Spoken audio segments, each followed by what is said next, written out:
Pagi hari ini sebenarnya semua gereja-gereja, terutama baik Protestan maupun Pentakosta, hari ini merayakan hari, mengingatkan kembali ya, dan merayakan hari Pentakosta setelah hari Paskah yang berlalu.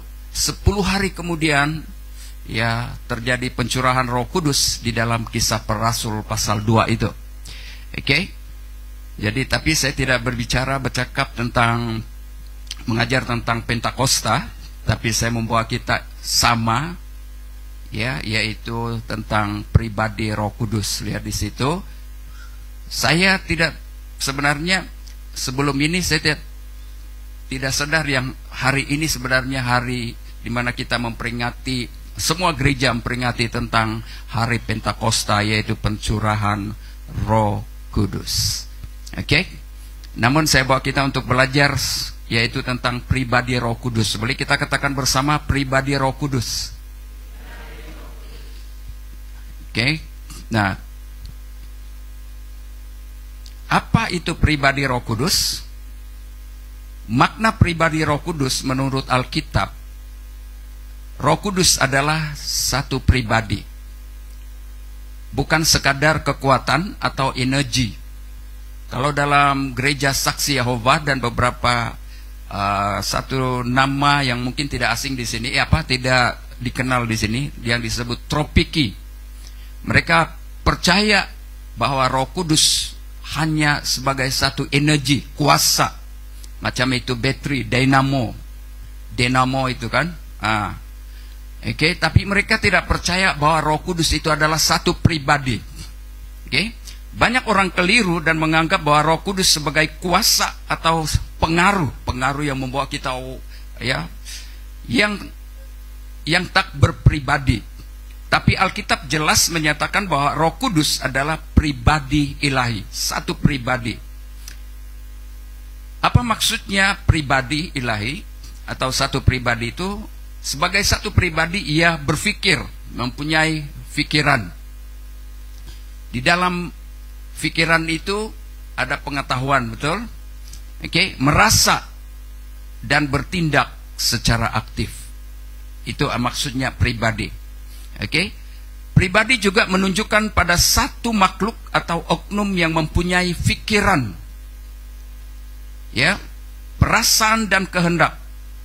Contoh maksud pribadi itu, manusia mempunyai pikiran, perasaan dan kehendak, sehingga manusia adalah pribadi. Oke, kita pergi kepada firman Tuhan tadi. Pribadi menunjukkan pada satu makhluk atau oknum yang mempunyai pikiran, perasaan dan kehendak. Ini adalah doktrin tentang Roh Kudus ya. Manusia mempunyai pikiran, perasaan dan kehendak, sehingga manusia adalah satu pribadi. Seringkali kita berkata secara pribadi saya meminta maaf. Paham maksudnya pribadi? Anda adalah pribadi-pribadi itu. Maksudnya Roh Kudus adalah satu pribadi dari Allah Tritunggal, Allah Bapa, Anak dan Roh Kudus. Kita tidak menyembah tiga Allah, kita menyembah Allah yang esa, Allah yang satu, tapi dalam tiga pribadi. Ya, dalam tiga pribadi itu satu hakikat. Oke, jadi saya rasa kita sudah paham. Sebenarnya banyak nota yang saya perlu baca di sini kalau hanya saya singkatkan. Nah, sekarang begini, masih beli paham? Roh Kudus itu adalah satu pribadi. Ketiga pribadi dari Allah Tritunggal. Apa yang tri itu adalah pribadinya, yang satu itu adalah hakikatnya. Satu hakikat dan sama. Oke. Nah, bukti-bukti pribadi Roh Kudus dalam Alkitab adalah dia berpikir dan mengetahui. Dia boleh berpikir dan mengetahui, itu dalam 1 Korintus pasal 2 ayat 10 dan 11. Roh menyelidiki segala sesuatu. Oke. Jadi jangan kita berpikir bahwa Roh Kudus itu adalah kuasa saja. Tapi sebenarnya Roh Kudus itu adalah satu pribadi. Pribadinya yang tinggal di hati kita, yang selalu menyertai dan memimpin kita. Dia disebut sebagai Parakletos. Dalam bahasa Yunani maksudnya dia adalah penghibur. Nanti itu kita akan sambung terus. Nah, Roh Kudus juga sebagai satu pribadi, dia memiliki kehendak seperti kita, ada kehendak. 1 Korintus pasal 12 ayat 11, saya singkatkan saja, ia membagikan karunia seperti yang dikehendakinya. Sebagai satu pribadi, Roh Kudus itu adalah satu pribadi. Sebagai satu pribadi, dia boleh berkata-kata, boleh berbicara. Oke? Itu dalam Kisah Para Rasul pasal 13 ayat 2, Roh berkata, khususkanlah Barnabas dan Saulus. Dalam Kisah Para Rasul pasal 13 ayat 2. Roh Kudus sebagai satu pribadi, dia juga seperti kita yang boleh berduka. Kalau kita, emosi kita terluka, kita rasa berduka, susah hati, sedih hati. Dalam Efesus pasal 4:30, janganlah kamu mendukakan Roh Kudus Allah. Itu bukti-bukti pribadi Roh Kudus. Roh Kudus sebagai pribadi, dia mengajar dan mengingatkan. Sebagai pribadi, Roh Kudus itu mengajar dan mengingatkan. Itu dalam Yohanes pasal 14 ayat 26. Ia akan mengajar dan mengingatkan. Oke? Mengingatkan segala apa yang telah kita dengar tentang firman Tuhan. Sebagai pribadi, Roh Kudus juga memberikan kesaksian. Yohanes pasal 15 ayat 26.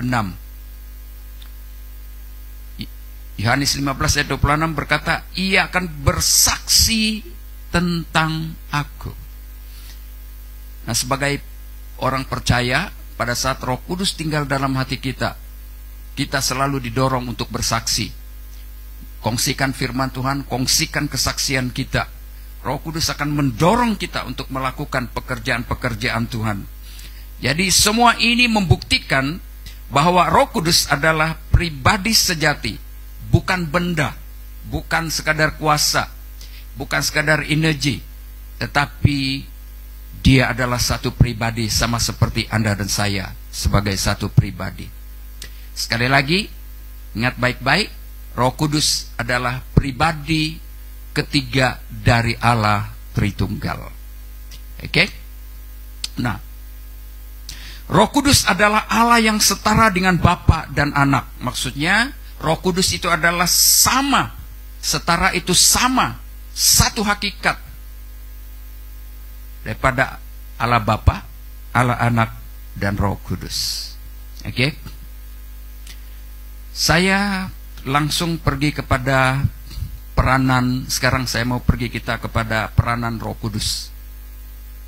Betapa pentingnya Roh Kudus itu dalam kehidupan sebagai orang percaya. Peranannya, tugasnya setelah Yesus naik ke sorga, dan dia berkata, Yesus berkata, aku akan mengutus seorang penolong, yaitu Roh Kudus atau Roh kebenaran.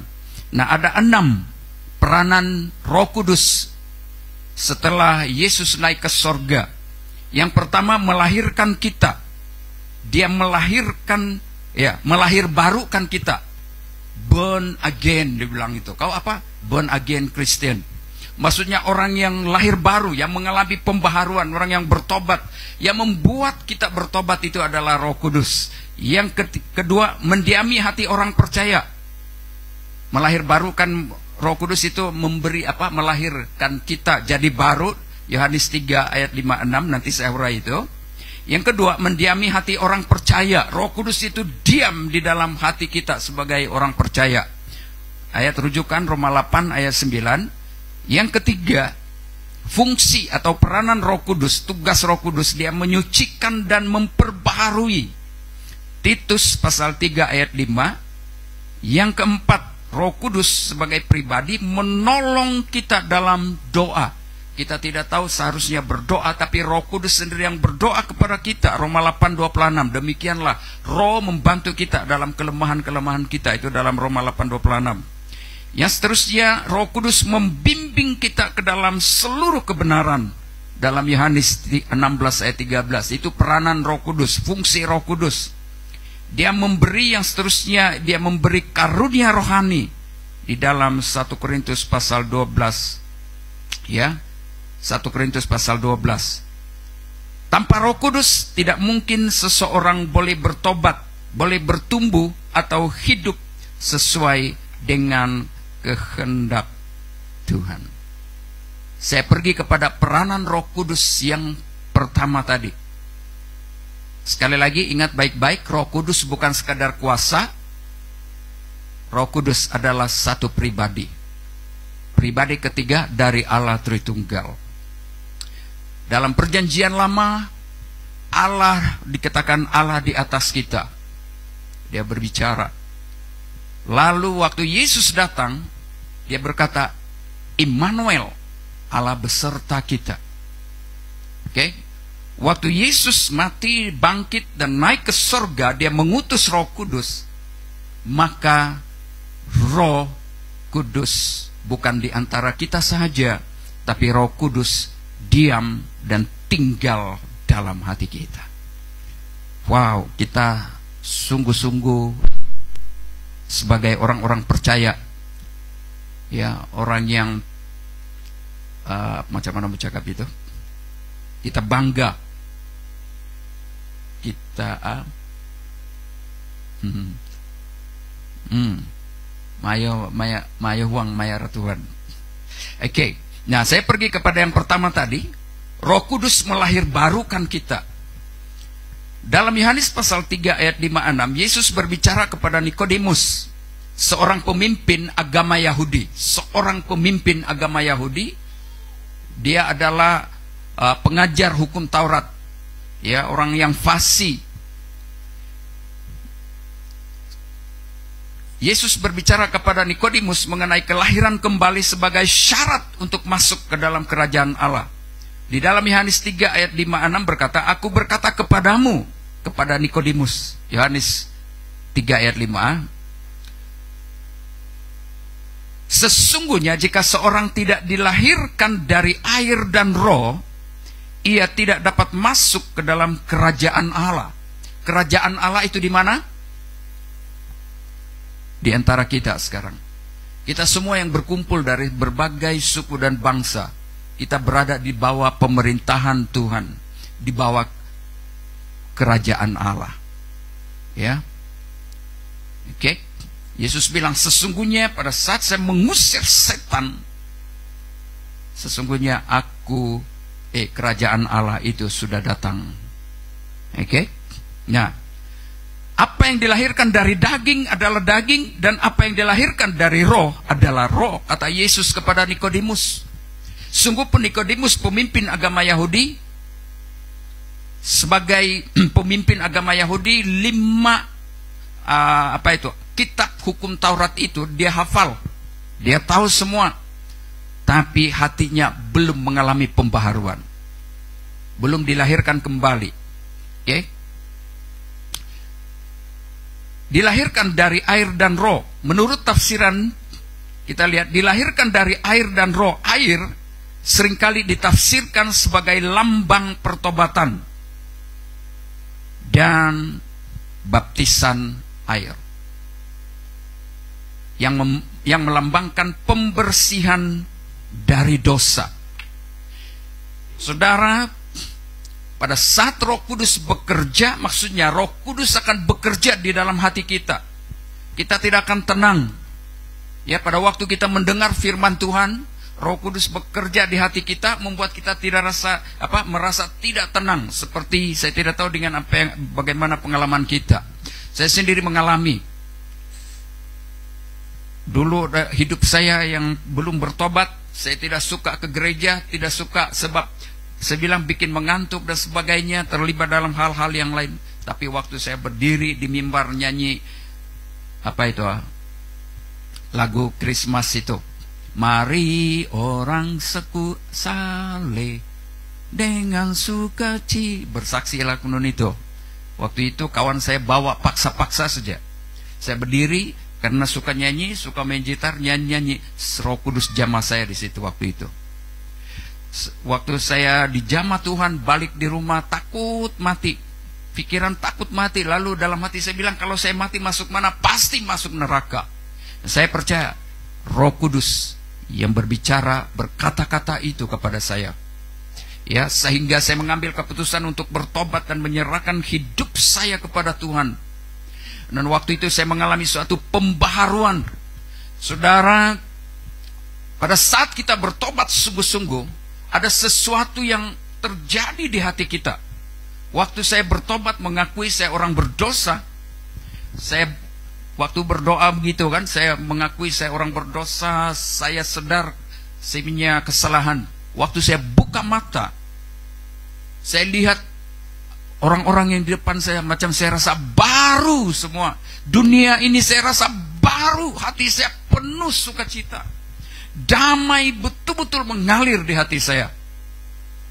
Dan saya ingat, itu adalah pengalaman pertama dalam hidup saya. Karena saya sudah bertobat, maka baru saya dibaptis. Sebagai tanda, ya, sebagai bukti yang saya sudah bertobat. Baptisan air itu adalah memperlihatkan kepada kita bahwa kita sudah bertobat, supaya sebagai bukti kepada jemaat semua bahwa Kulintong sudah bertobat. Sebagai bukti kepada Tuhan bahwa Kulintong sudah bertobat, sudah betul-betul menyerahkan hidupnya pada Tuhan. Saksi ya. Saksi yang seterusnya kepada malaikat-malaikat di sorga bahwa Kulintong hidupnya bukan lagi seperti dulu, tetapi sudah tinggalkan hidup lama. Yang seterusnya, supaya setan menyaksikan bahwa dulu orang ini suka kulintong, pegang jimat-jimat, suka bomo-bomo. Sekarang dia bukan lagi milik setan. Setan lihat bahwa waktu itu hubungan antara kita dengan setan diputuskan. Dan kita bukan lagi milik setan, tapi kita adalah milik Tuhan. Itu maksudnya baptisan itu. Jadi jangan main-main kalau kita sudah dibaptis.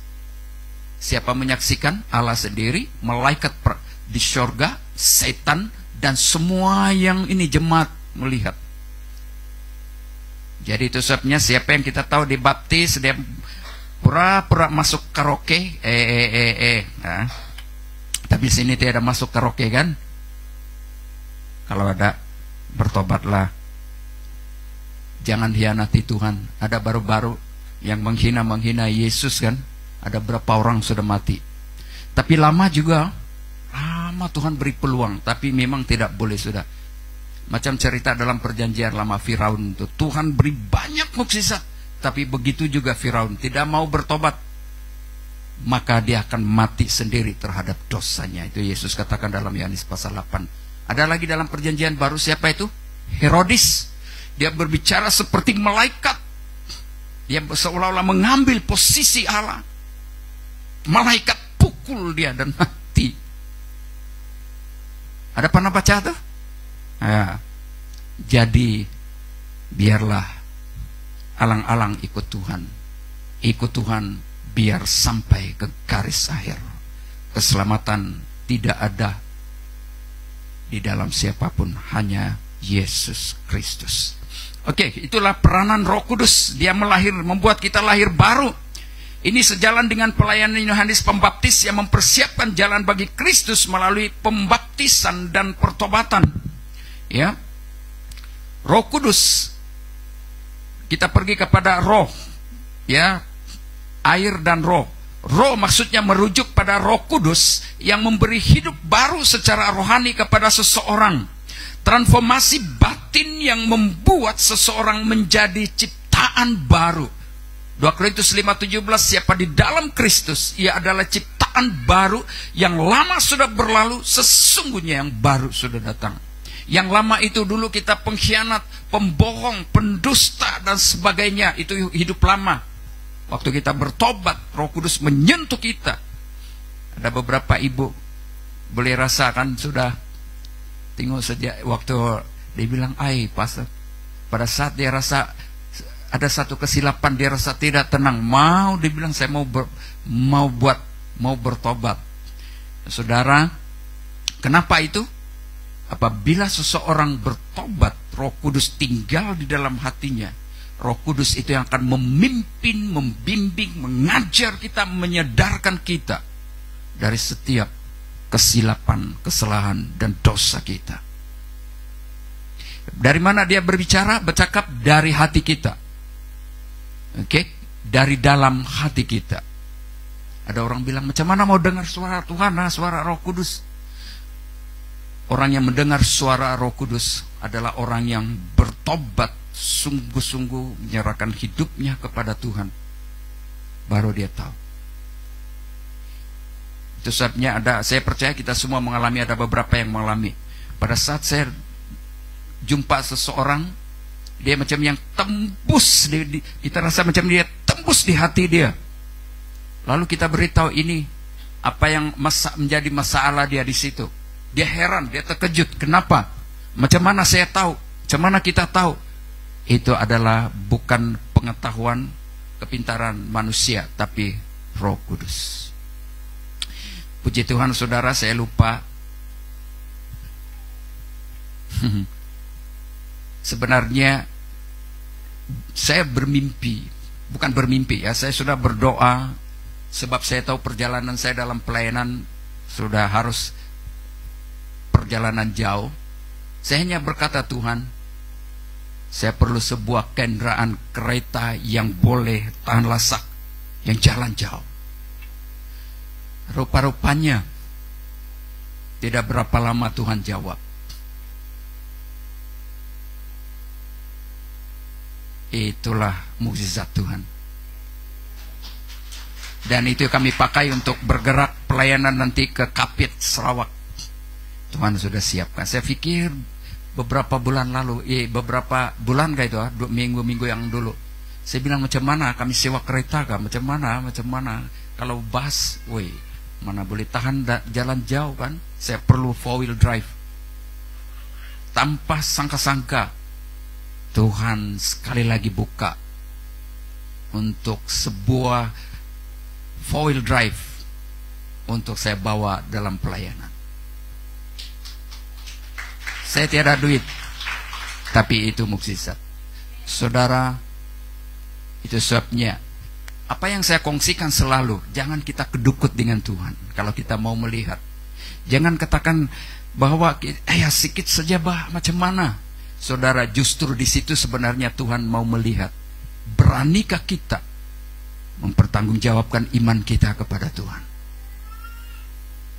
Bayar harga bagi Tuhan tiada mustahil. Nah, Roh merujuk kepada Roh Kudus yang memberi hidup baru secara rohani kepada seseorang, mentransformasi batin yang membuat seseorang menjadi ciptaan baru. Ini bukan sekadar perubahan moral atau emosional, tetapi kelahiran rohani yang sejati, yang datang dari karya ilahi Roh Kudus. Bolehkah orang jatuh silap, buat kesilapan jatuh? Boleh. Tapi orang yang betul-betul bertobat, pada saat Roh Kudus diam dalam hatinya, dia akan bangkit balik. Dia tidak akan tinggal dengan keadaan yang kotor dan najis.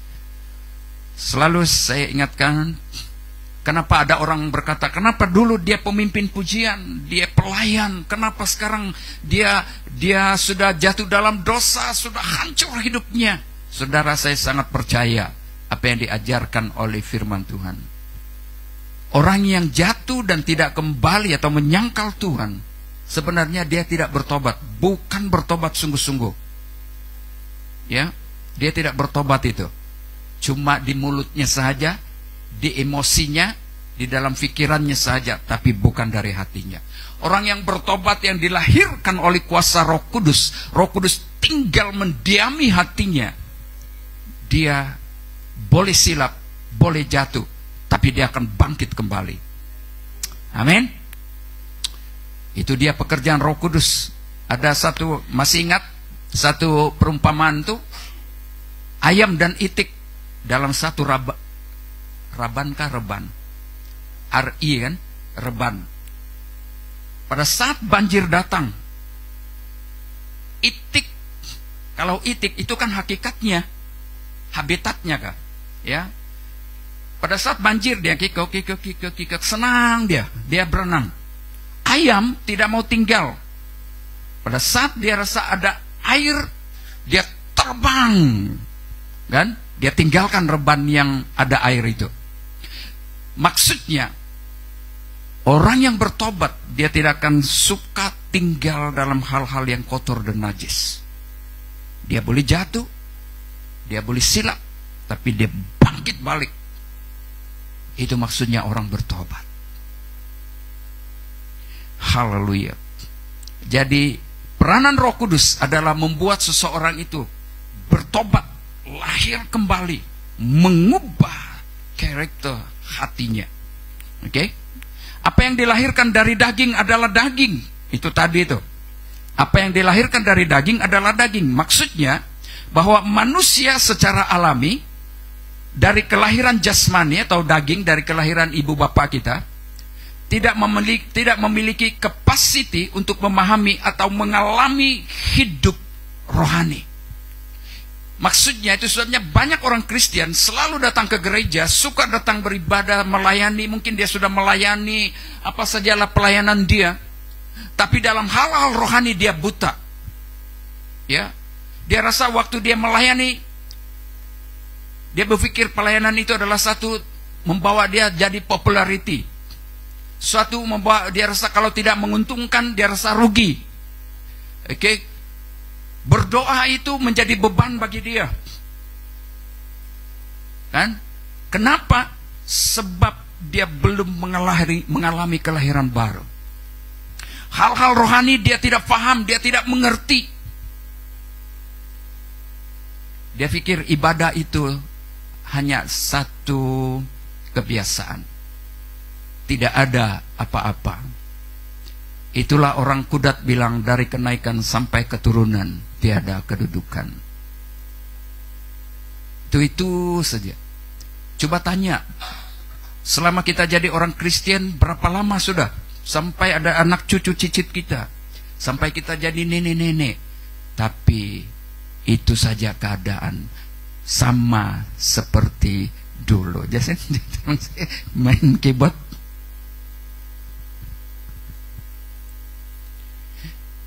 Haleluya. Peranan Roh Kudus adalah membawa kita untuk menjadi lahir baru.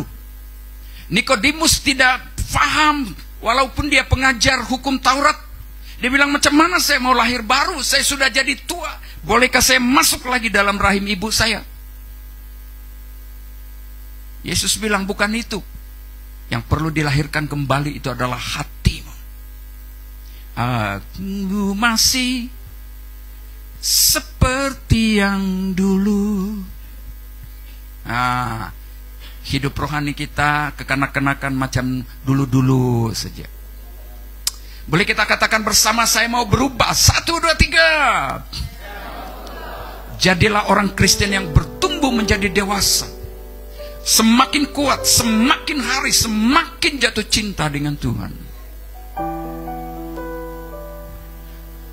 Apa yang dilahirkan dari daging adalah daging, kata Yesus. Ini berarti bahwa manusia secara alamiah atau dari kelahiran jasmani atau daging, dari ibu bapak, dari mama kita, tidak memiliki kapasiti untuk memahami atau mengalami hidup rohani. Daging dalam Yohanes sering berarti sifat manusia. Dalam Yohanes pasal 3 itu adalah sifat manusia yang berdosa atau tidak diperbaharui. Sifat alami kita, hakikat manusia kita. Dan ini perlu saudara dan saya perlu dilahirkan kembali dari Roh Kudus, biar melahirkan hati kita, memperbaharui hidup kita. Maka seseorang tidak dapat masuk ke dalam kerajaan Allah hanya dengan kelahiran fisik atau usaha manusia. Itu sebabnya dalam Efesus pasal 2 ayat 8-9, kita diselamatkan hanya oleh kasih karunia dan bukan usaha manusia. Kalau selama ini saudara tidak pernah mengalami kasih Tuhan, damai, dan tidak pernah mengalami tidak pernah jatuh cinta dengan Tuhan, mari izinkan Roh Kudus melahir baru kita. Izinkan Roh Kudus menyentuh hati kita. Buka hati kita. Biarkan Roh Kudus mengubah hidup kita. bahwa kita mengalami sukacita dan damai sejahtera. Sejak saya bertobat umur antara 13-14 tahun sampai hari ini, saudara, dalam perjalanan hidup, dalam pelayanan, susah senang, makan minum susah. Dalam permulaan pelayanan, saya ulang sedikit, anak kami yang nomor 2 lahir, 13 ringgit pun susah mau bayar. Dalam pelayanan, saya boleh saja ada banyak alasan untuk tinggalkan pelayanan, tinggalkan Tuhan, tetapi tidak dapat kalau memang Roh Kudus mengubah hidup kita, dan Tuhan yang memanggil kita untuk melayani pekerjaannya, susah untuk tinggalkan. Dalam pelayanan ada tuduhan-tuduhan macam-macam. Ya, jemaat yang lama di sini, mungkin saudara Jasin tahu itu. Sampai ada waktu saya kalau boleh saya mau tinggalkan Keningau dan pergi ke tempat lain untuk buka pelayanan lagi. Tapi Tuhan bilang, stay, tinggal saja di sini. Sebab saya perlukan kamu di sini. Waktu itu dalam pelayanan macam-macam cabaran, pemimpin tidak percaya dengan kita dan sebagainya. Saya tahu semua itu proses. Apakah saya benar-benar mengasihi Tuhan, berpegang pada panggilan Tuhan? Ada cukup banyak alasan untuk saya boleh tinggalkan Tuhan dan tinggalkan pelayanan. Karena dalam pelayanan, dari dulu sampai sekarang, puji Tuhan, Tuhan bekalkan. Dari dulu sampai sekarang, kan kamu tahu saya tidak minta gaji di gereja. Kalau ada, yes. Kalau tiada, yes. Tetapi saudara yang saya kasih dalam Yesus, Tuhan kita luar biasa, Tuhan kita dahsyat. Memang pada mulanya dalam proses itu memang sakit, susah. Ini bukan mau kasih angkat-angkat ya, tapi saya mau mendorong kita bahwa Tuhan kita itu betul-betul nyata, dahsyat, luar biasa. Kalau saya kira-kira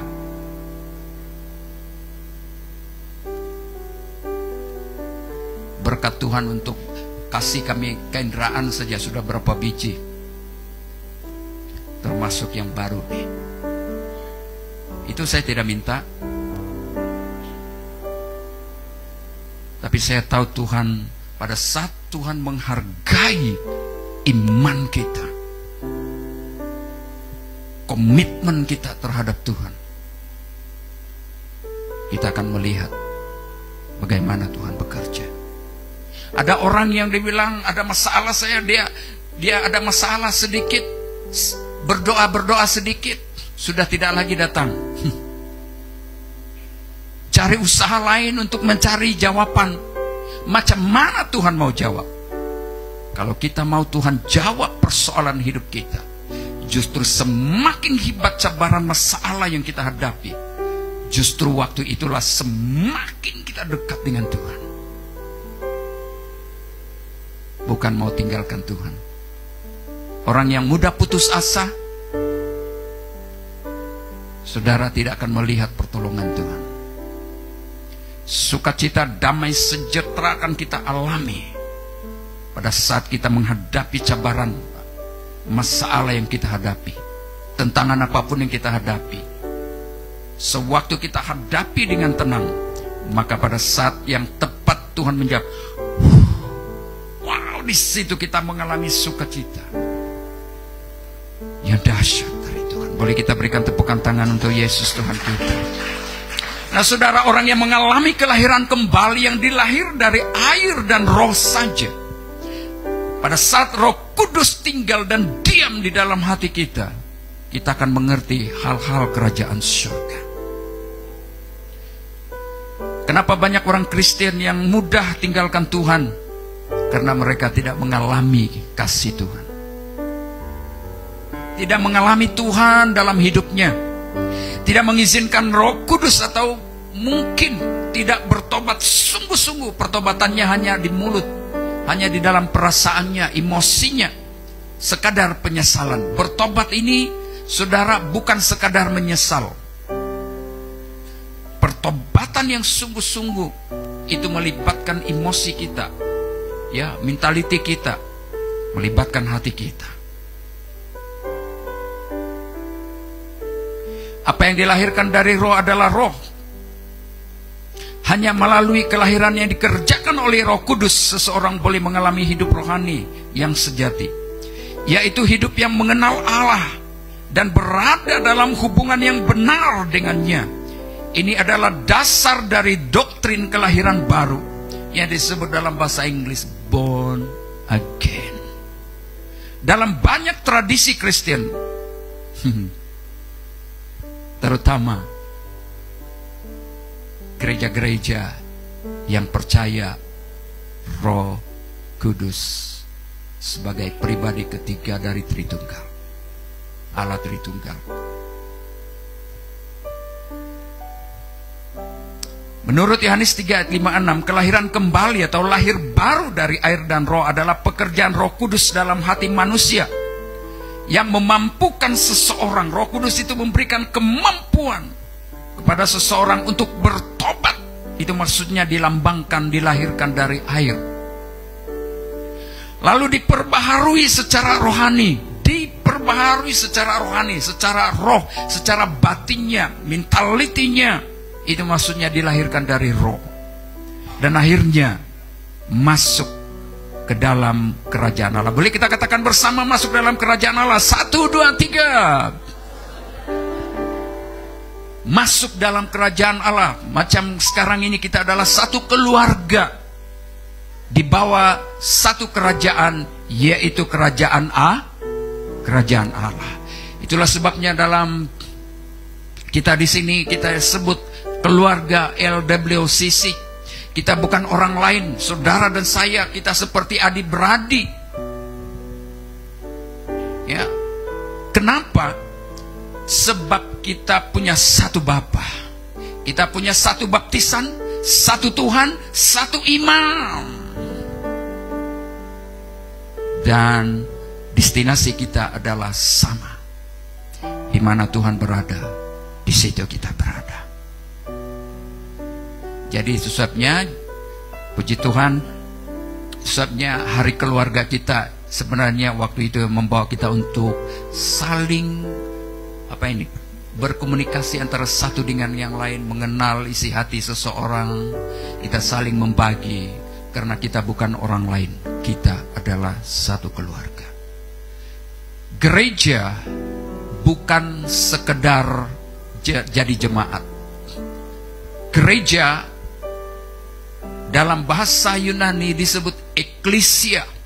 Eklesia itu maksudnya orang-orang yang dipanggil keluar dari kegelapan kepada terang Kristus, dari hidup dosa, dari hukuman, dipanggil keluar dari kegelapan, dari hukuman kepada terang Kristus, untuk menerima hidup kekal bersama dengan Tuhan.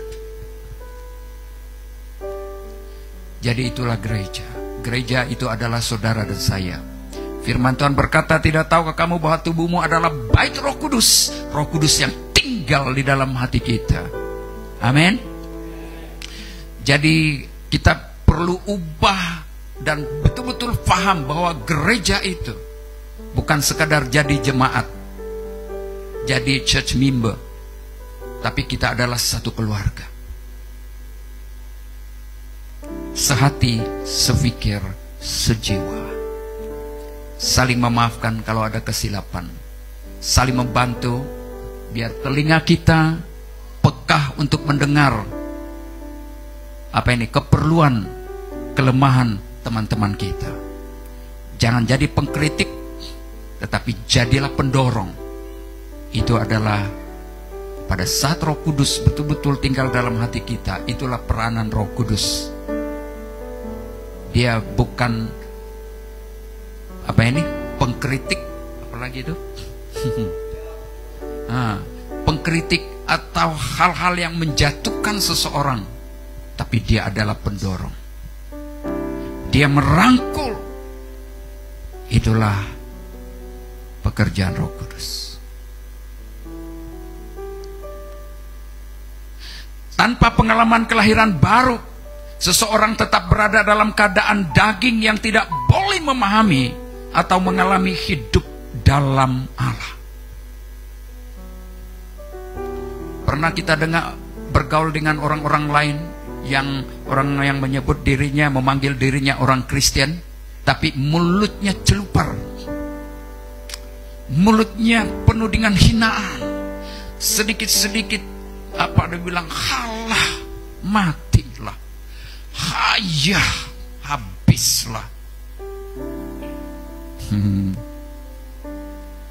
Kenapa? Sebab tidak ada Roh Kudus yang memampukan, membimbing, memimpin dan menerangi hatinya.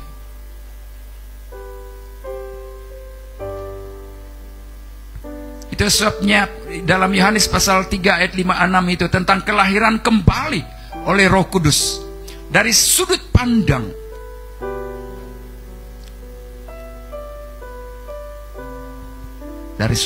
Allah. Kelahiran kembali itu harus terjadi dalam kehidupan kita. Haleluya.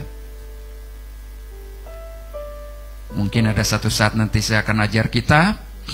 Kelahiran kembali ini ada beberapa pandangan dari beberapa gereja. Pandangan dari gereja Katolik, ada pandangan dari gereja Protestan yang disebut Reform, Calvinis, dan ada pandangan daripada gereja Injili yang disebut Evangelical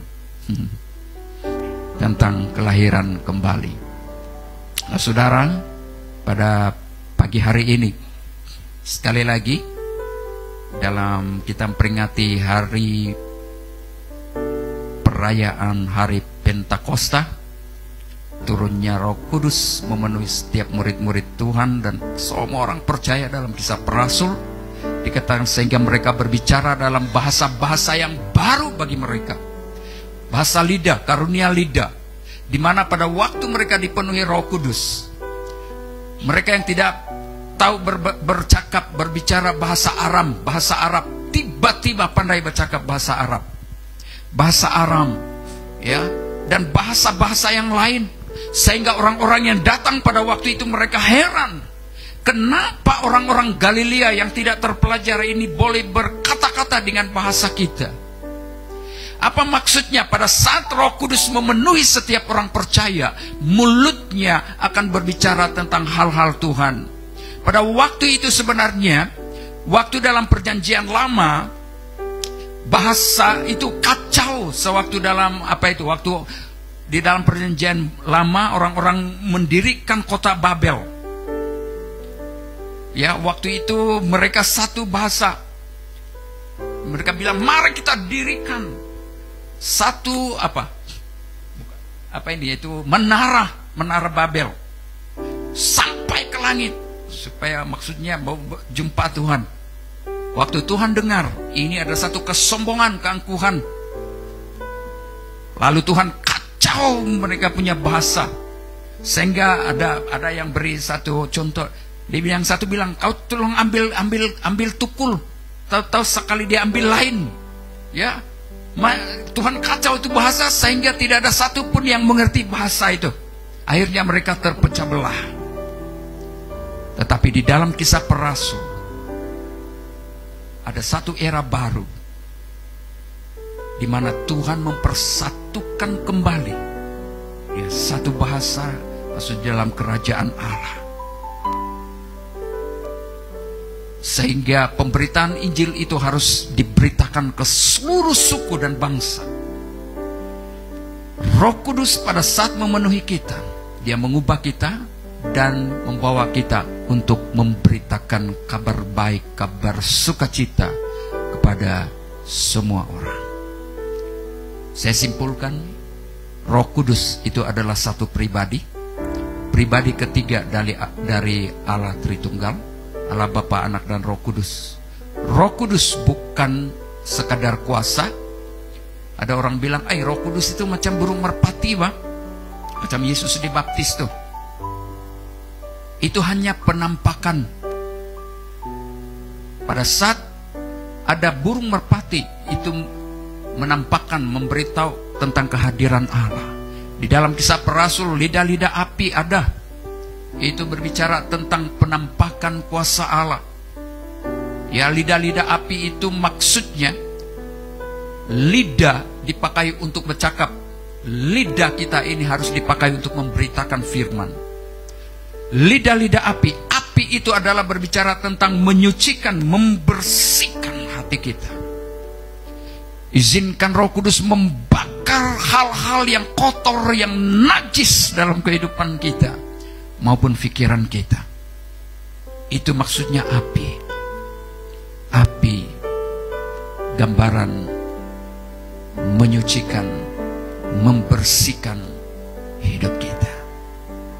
Haleluya. Peranan Roh Kudus yang pertama tadi adalah membawa kita untuk menjadi manusia baru, melahirkan kita. Roh Kudus bekerja di dalam hati kita.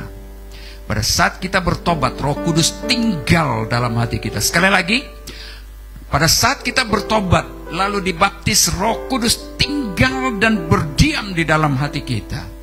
Tetapi belum cukup. Kita perlu dipenuhi oleh Roh Kudus. Bagaimana kita dipenuhi Roh Kudus? Pada saat kita selalu berdoa, membaca firman Tuhan,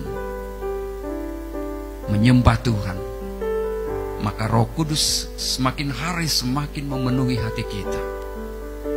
Oke? Ada orang berkata, kadang-kadang ada di antara beberapa gereja berkata bahwa mereka bilang Roh Kudus, tanda orang yang dipenuhi Roh Kudus adalah berbicara dalam bahasa-bahasa baru. Itu sebahagian. Kalau bagi saya itu sebahagian. Tapi yang terpenting, bagaimana seseorang itu dipenuhi Roh Kudus. Itu nampak dalam kehidupannya, pertumbuhan rohaninya semakin hari semakin dewasa, semakin hari semakin jatuh cinta dengan Tuhan, semakin hari semakin jatuh cinta dengan firman Tuhan, semakin hari semakin suka berdoa. Bagaimana kita dipenuhi Roh Kudus? Hanya pada saat kita berdoa, baca firman Tuhan, bersekutu dengan kawan-kawan seiman yang suka berdoa, suka bercerita tentang Tuhan. Roh Kudus akan semakin memenuhi dan memenuhi kita, bahwa kita lebih dewasa di dalam Tuhan.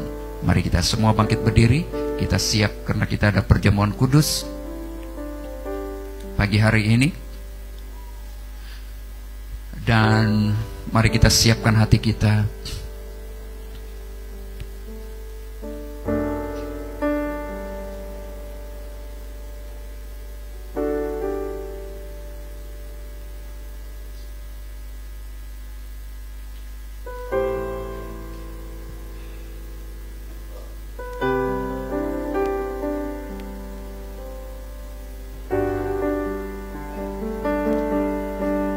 Sementara kita siapkan hati kita, mari kita nyanyikan lagu ini sebagai tanda doa kita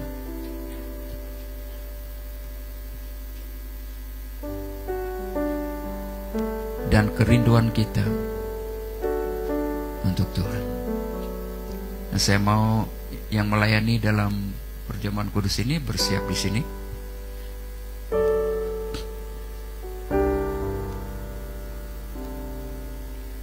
Betapa ku mengenal segala yang telah terjadi,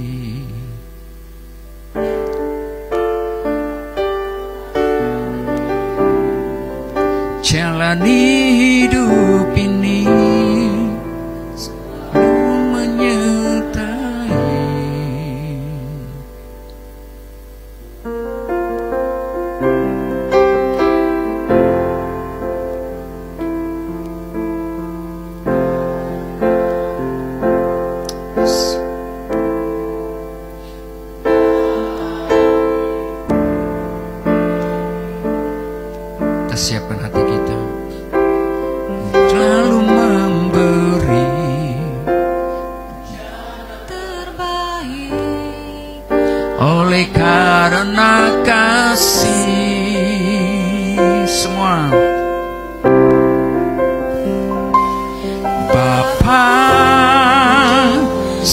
Sentuh hati kami pagi hari ini Tuhan.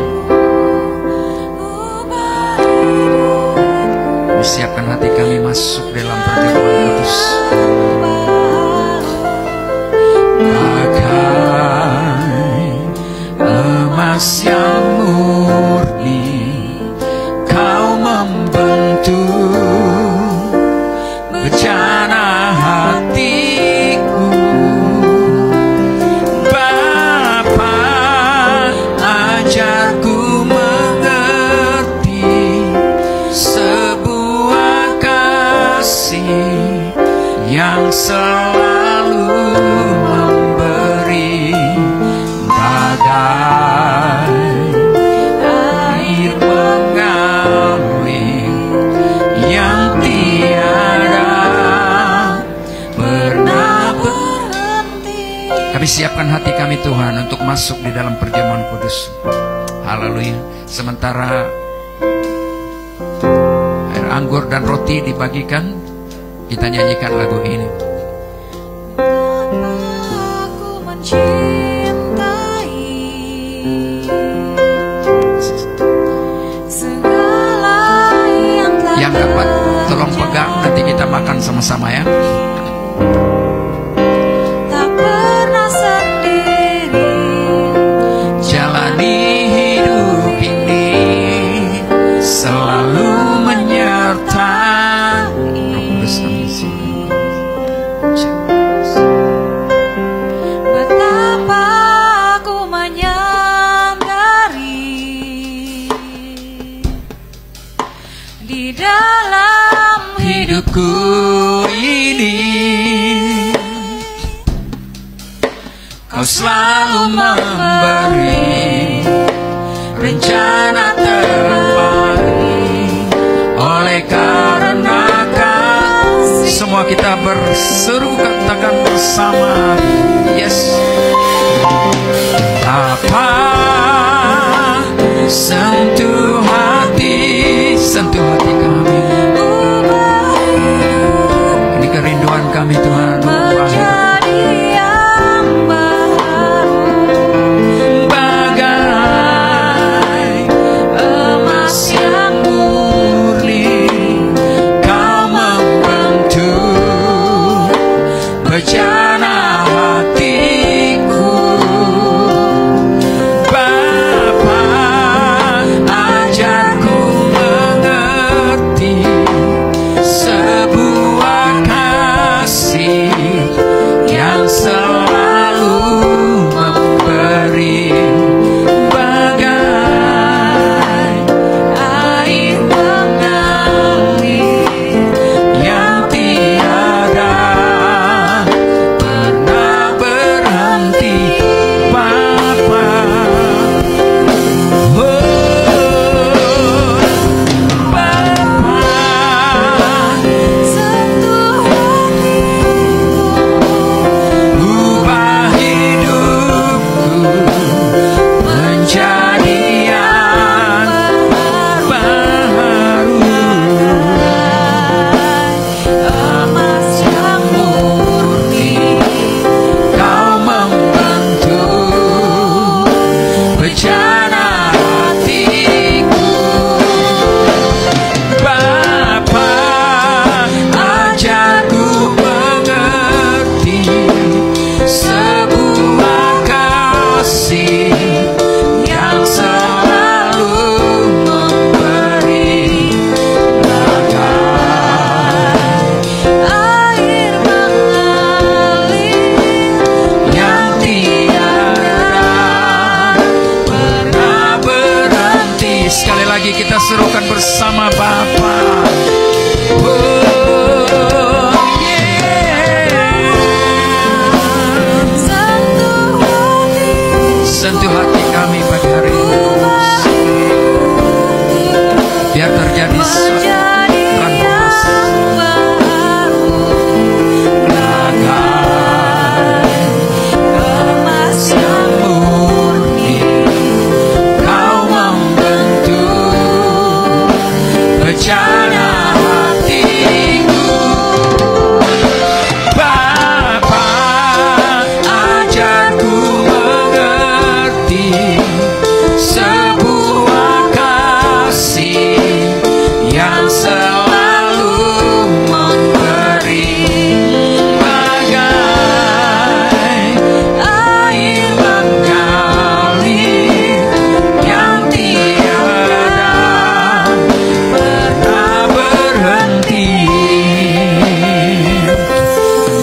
bagai air mengalir yang tiada pernah berhenti.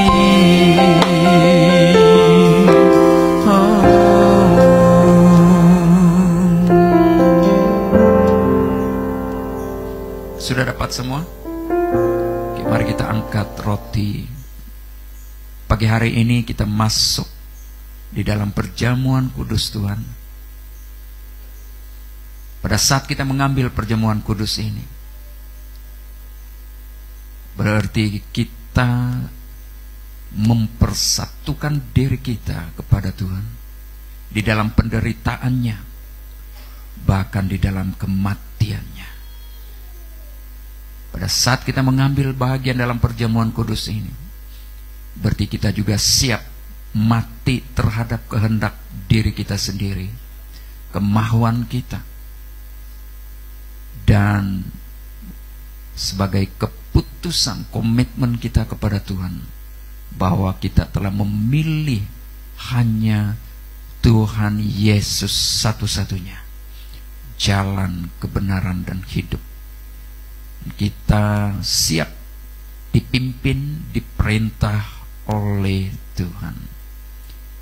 Roti ini melambangkan tubuh Kristus yang dipecah-pecahkan bagi seluruh umat manusia sebagai pengampunan dan penebusan terhadap dosa-dosa manusia. Terima kasih Tuhan. Kami mengakui ini adalah tubuh-Mu. Roti ini lambang daripada tubuh-Mu yang dipecah-pecahkan lebih 2000 tahun yang lalu. Saat ini kami siap untuk mengambil bahagian dalam perjamuan kudus, untuk terus bersatu di dalam Kristus, mengingat kembali kematian Kristus untuk selama-lamanya sampai Tuhan datang. Terima kasih dalam nama Yesus. Amin. Mari kita makan bersama.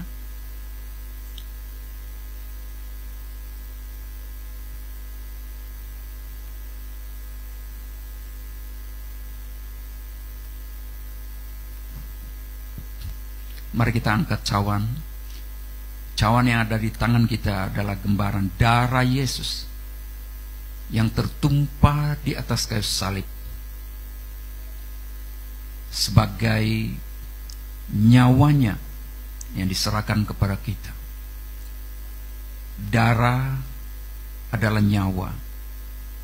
Nyawa Yesus diserahkan hanya untuk mengampuni dan menyelamatkan kita dari hukuman kekal akibat dosa. Terima kasih Tuhan. Kami siap menerima darah perjanjian baru yang diberikan melalui pengorbanan Yesus. Terima kasih. Dalam nama Yesus kami siap untuk menerimanya. Amin. Mari kita minum bersama.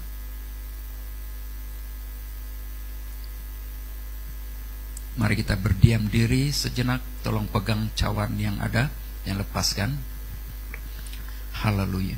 Kita nyanyikan lagu ini sebagai doa kita, bahwa kita hidup bukan kita lagi yang hidup, tapi Yesus yang hidup di dalam kita. Ku telah mati,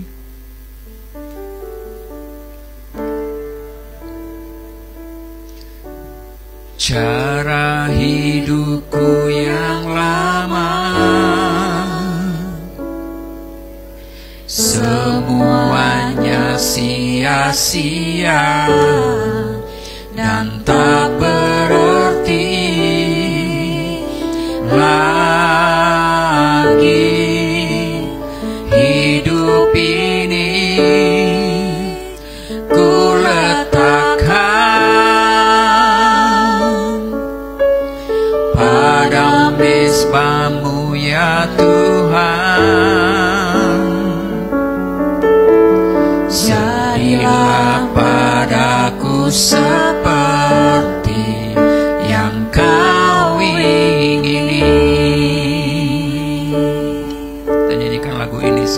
doa kita. Bukan dengan barang panas Kau membayar dosaku, dengan darah yang mahal, tiada noda dan celah. Bukan dengan emas perak Kau menebus diriku, oleh segenap kasih. Mari kita angkat suara bersama. dan